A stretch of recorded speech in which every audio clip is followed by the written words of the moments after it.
මායාවී කතාවේ සංකල්පික සැලසුම සාර්ථක වෙයිද? අපි අද කතා කරන්නේ ඒ ගැන. ඒ කියන්නේ හිතයිෂි ගන්න සැලසුම ගැනයි අපි මේ කියන්නේ. සප්මල්ට සැකයක් තිබුණා. හැබැයි ඒ සැකෙත් නැති වෙලා යන විදියට ගොඩාක් දේවල් කරගන්න ලැබෙයි කියන විශ්වාසය අපිට තියාගන්න පුළුවන්. මායාවී ටෙලිනාට්‍යයේ ගැන අපි මේ වෙලාවේ කතා කරනවා. ඉතින් දිනෙන් දින වෙනස් වන කුතුහලය දනවන සහ රසවත් සිදුවීම් මාලාවක් ප්‍රේක්ෂක අප හමුවට ගෙන එනවා. විශේෂයෙන්ම ඉදිරි කොටස්වලදී කතාවේ සිදුවීමට නියමිත ඉතා වැදගත් සහ අපූර්ව සැලසුම් පිළිබඳ අපිට සාකච්ඡා කරන්න පුළුවන්.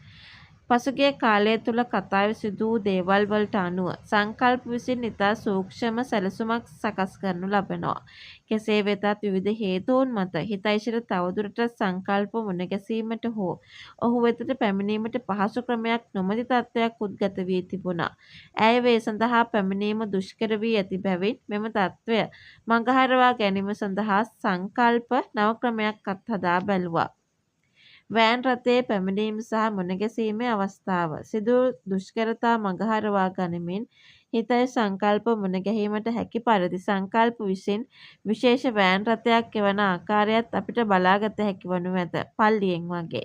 මෙම වෑන් රථය හරහා හිතයිෂට ආරක්ෂිතව කිසිදු බාධාවකින් තොරව ගමන් කර සංකල්ප මුණගැසීමට විශාල අවකාශයක් ඇත. මේ අපූර්ව සැලැස්ම නිසා සප්මල්ට සැකයක් ඇති වුණත් ඒක නිතරම තියෙන සැකයක් නෙවෙයි වෙයි කියලයි අපි කියන්නේ.